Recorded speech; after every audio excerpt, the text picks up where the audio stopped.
Assalamualaikum warahmatullahi wabarakatuh. Perkenalkan, nama saya Diana Felmi dengan NIM A1A32304. Di sini saya akan membahas analisis jurnal. Yang pertama itu yang berjudul Kedudukan Anak Adopsi sebagai Ahli Waris dalam Perspektif Ganda, Studi Kasus Penerapan Hukum Adat dan Hukum Perdata di Masyarakat Karo, yang ditulis oleh Agnes Natalia Sihombing dan kawan-kawan pada tahun 2025. Menurut saya, jurnal ini membahas permasalahan penting yang sering muncul di masyarakat Indonesia, yaitu kedudukan anak angkat dalam hal warisan. Penelitian ini menarik karena dilihat persoalan tersebut dari dua sisi hukum yang berlaku sekaligus, hukum adat Karo dan hukum perdata nasional. Penulis menggunakan pendekatan kualitatif deskriptif untuk memahami secara mendalam bagaimana masyarakat Karo memandang hak waris anak angkat, serta bagaimana hukum nasional mengatur secara formal. Dari hasil penelitian yang dijelaskan bahwa dalam hukum adat Karo, anak angkat diakui sebagai bagian dari keluarga apabila pengangkatan dilakukan melalui upacara adat. Namun, hak warisnya sangat terbatas, hanya mencangkup harta pencaharian orang tua angkat selama hidup, bukan harta pusaka yang diwariskan turun-temurun dalam marga. Hal ini disebabkan karena sistem kekerabatan masyarakat Karo bersifat patrilineal, di mana garis keturunan dan hak waris biasanya diturunkan melalui laki-laki. Akibatnya, baik anak perempuan maupun anak angkat seringkali tidak memiliki hak penuh atas harta pusaka.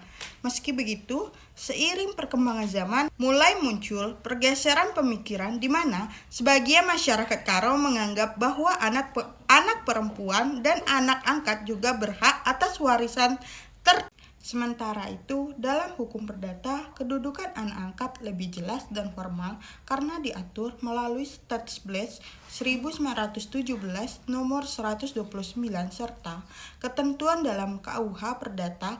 Jika adopsi dilakukan melalui penetapan pengadilan, maka anak angkat memperoleh hak yang sama dengan anak kandung, baik dalam hubungan keluarga maupun dalam hak waris.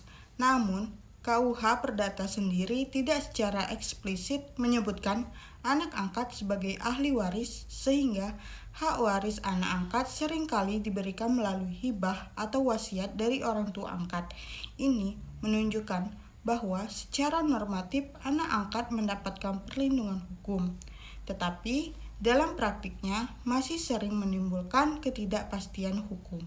Menurut pandangan saya, keunikan penelitian ini terletak pada upaya menunjukkan konflik dan perbedaan dan sistem nilai antara hukum adat dan hukum perdata.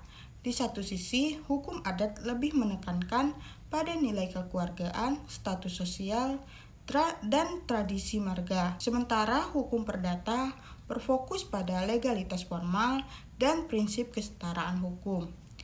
Ketika dua sistem ini bertemu di masyarakat seperti Karo, seringkali muncul dilema dan potensi konflik waris. Oleh karena itu, saya setuju dengan kesimpulan penulis bahwa harmonisasi antara hukum adat dan hukum perdata sangat dibutuhkan agar hak anak angkat dapat dilindungi secara adil tanpa mengabaikan nilai-nilai budaya lokal.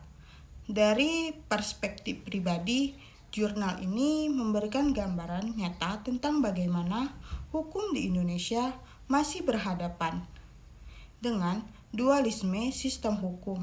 Bagi saya, penting untuk memperkuat regulasi nasional yang bisa mengakomodasi keberagaman adat istiadat tanpa mengorbankan prinsip keadilan bagi anak angkat.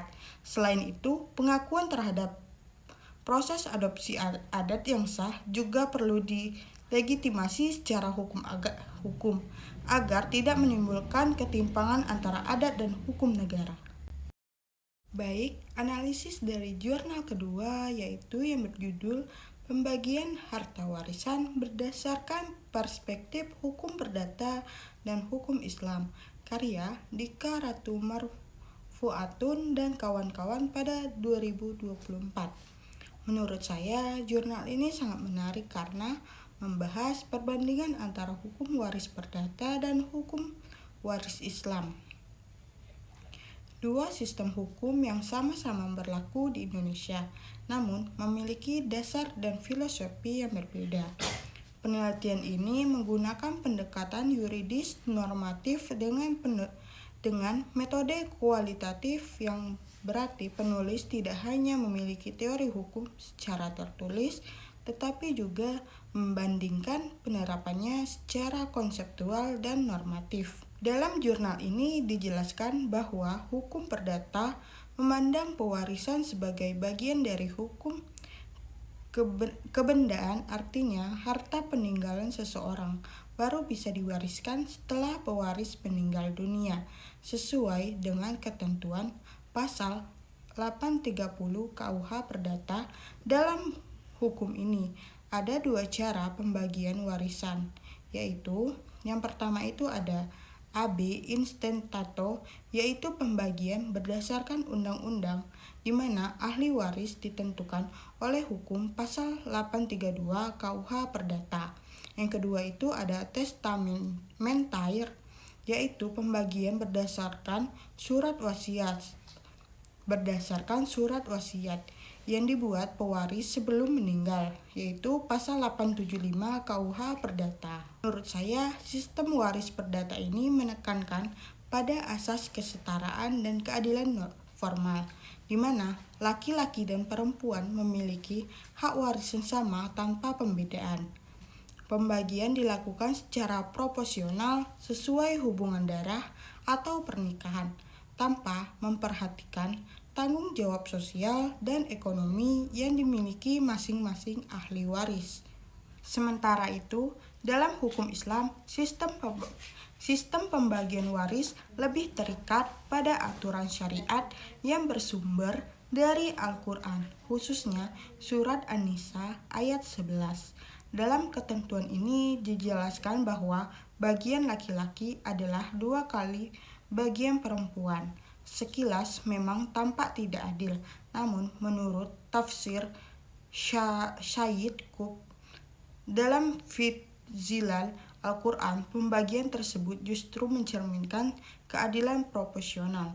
Laki-laki dianggap memiliki tanggung jawab yang lebih besar dalam hal nafkah, mahar, dan kebutuhan keluarga, sementara perempuan tidak menanggung beban ekonomi yang sama. Bagi saya pribadi, sistem hukum waris Islam lebih menonjolkan nilai keadilan sosial dan tanggung jawab, sedangkan hukum perdata menonjolkan keadilan formal dan kesetaraan hukum. Keduanya punya kelebihan masing-masing. Hukum perdata lebih fleksibel terhadap perubahan sosial, sementara hukum Islam lebih konsisten karena berpijak pada aturan agama yang tetap. Dalam hasil penelitian, penulis menegaskan bahwa perbedaan mendasar antara kedua sistem tersebut terletak pada cara pandang terhadap keadilan dan kedudukan gender. Hukum perdata tidak membeda-bedakan antara laki-laki dan perempuan, sedangkan hukum Islam membedakan hak waris berdasarkan peran dan tanggung jawabnya. Saya setuju dengan pandangan ini karena keadilan tidak selalu berarti sama rata, tetapi bisa berarti sesuai porsi dan tanggung jawab. Saya menilai bahwa jurnal ini memberikan pemahaman yang seimbang antara dua sistem hukum besar di Indonesia. Dalam praktiknya, masyarakat bisa memilih sistem hukum mana yang digunakan sesuai keyakinan dan status hukumnya. Namun, menurut saya, penting bagi negara untuk terus mengharmoniskan kedua sistem ini agar tidak terjadi tumpang tindih hukum dan supaya prinsip keadilan bisa diterapkan secara utuh, baik secara hukum positif maupun berdasarkan nilai-nilai agama. Baik, itu saja penjelasan dari hasil dua analisis yang saya angkat. Semoga bisa menambah wawasan bagi yang melihat video ini. Baik, saya akhiri dengan wassalamualaikum warahmatullahi wabarakatuh.